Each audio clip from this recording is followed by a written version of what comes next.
Sizoqala ke manje Maidens camp okusho ukuthi sihlangene la. Today is the 11th. Ngiyafisa kube kuthiwa kuyenzeka. Yonke intombi ekhona eNingizimu Afrika nase-Afrika yonkana sihlanganeni but akwenzeke. Uthando lwami ke Fenina ke lwaqala kudala. And umkhosi omhlanga nguhambile noma kuyiphatha ngiyakwazi ukuthi into enjani ingakho ngenihlonipha. Ingakho ngenithanda ngoba lapha enihleli khona ngike ngahlala nami. And so uthando lwami alikaze lwaphela. Ngiye ngithi ke mina ke Mantuli umuntu mayibile intombi uba intombi azeyosithela emhlabeni. Akukho ukuthi ungaba intombi ikhekhema lingasekho bese uba uvanzi ngoba imfundiso ifaka kulezi ingane ukuthi abayiphathe kahle ungunaphakade. Engisholo ukuthi ke guys siphile esikhathini esibi kakhulu. Congratulations ukuthi nisayintombi ngicela nishayele nezandla. Mama Ntuli ake siqale la ukuthi uyintombi uyiholile eside isikhathi but manje yini eyenza ukuthi ukhona wena ezumzali uyisupport intombi kanje into kanje bese kodwa intombi ihluleke ukuyibamba mhlambe isizathu noma wena uyubone ngokubona kwakho yini le yenza ukuthi intombi isheshe idedele mhlambe bese yaqhuzuka endleleni. Mina kuyaye kungixake kakhulu ukuthi kwenziwa yini ukuthi intombi iqhuzuke endleleni ngoba ngicabanga ukuthi le ndlela le imnandi. Mina akaze ngayithola ke kodwa ngiyabathandela abantwana ukuthi bayihambe le ndlela ena ngiyabajabulisa futhi kodwa manje kuyangimangaza uma ngabe intombi izoqhuzuka endleleni ukuthi iqhuzuka ngasizathu sinibele umangaza kakhulu lokho. So Shenge yini lenza ukuthi ningabe honest on when go nikhohlisa abantu besifazane generally abantu besilisa. Iqiniso sekutheni ekakhulukazi kwaZulu insizwe iyashela. Cishe ngathi insizwe iyashela noma singekho isidingo. Kodwa insizwe iyashela. Ngicishe ngasho njalo and ngizokutshela ukuthi indaba ngisho njalo. Ngoba kuzobuyela ephuzini lakho lasekuqaleni ukuthi yini ungangitshela ukuthi uyashela nje ngoba uyayidlalela. Uyabona. It's quite tricky ngoba lapho esiphuma khona uma ngabe intombi ingashelwa iyaqala isibheke nayo ukuthi ngabe konakelephi. Nginamanga yini? Ingakho ngesizulu kuyaye kuthiwe awushelwa yini umgodo onganokwa nayinja ngobani.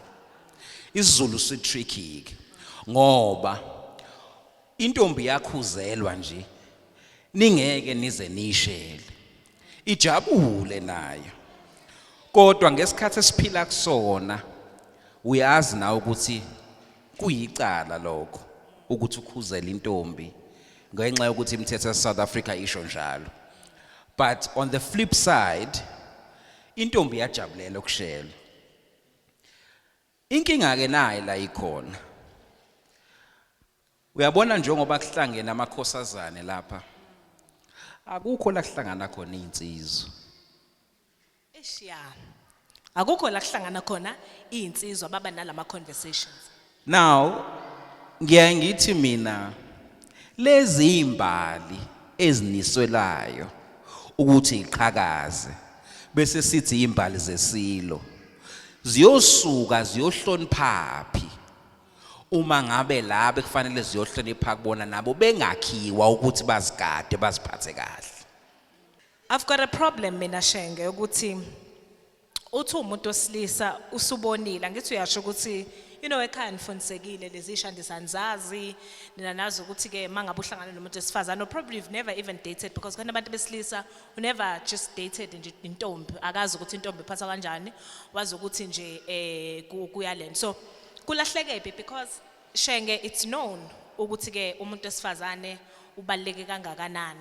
But manje yini lesiyenza ukuthi abantu besisa bangabi nayo patience? Is it something that women out there abajwayeza abantu besilisa ukuthi you meet me tonight tomorrow ngehle siphenti?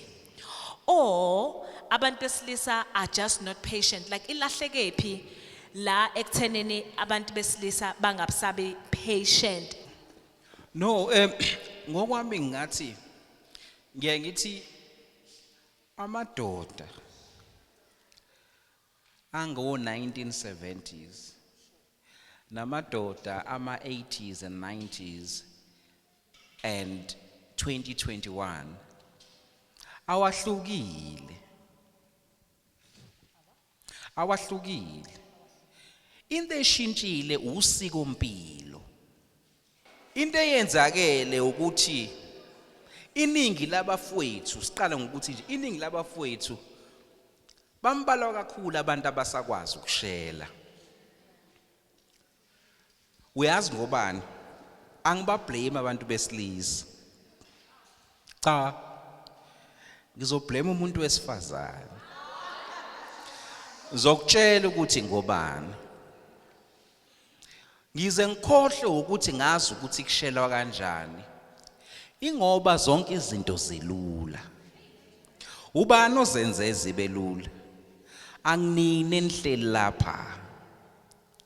Ilabo sisi laba bashiyo la chonca ukuthi akuhluphi.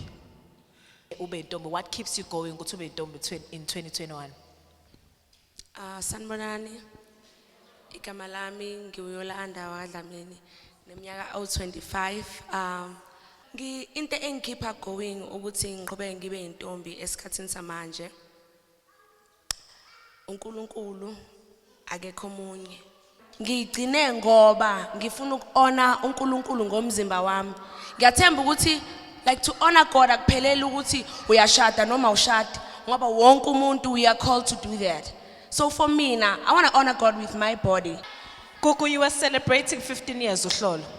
Yes. Ngicela nimshayele nezandla. Yini le Gugu ekwenza ukuthi wena uthi keep going?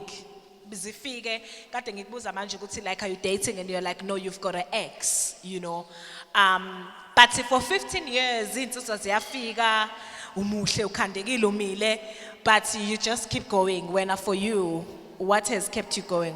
Ukugelethu lo akachonco neminyaka u34. Isizathu esingenze kuze kube manje kube ngisazigcinile uNkulunkulu nomona ngobuntombi bami. Unesikhwele lesi esbeyond. Ngithe mangabe ngino 23 ngathi at 24 if I have a boyfriend I'll give myself to him. Ngathi Nkosi ngicela kube abe suitable kungabe umuntu engobuka back and regret. Kungabe umuntu engobuka back abe isitha sami. Ngathi at 24 kwakungathi kuyangihlehlekisa kwanyamalala nje ngangashelwa ngisho laba abadeliver malahle ama construction work ngangashelwa umuntu kwacweba nje iziba kwa empty and ngenhlanhla ke ngihlezi ngithi Nkosi ngicela impilo yami ibe ufakazi bokuthi uyaphila. Into esangcinile kuze kube manje ukuthi ngenelisekile ukuphilela intando kaNkulunkulu.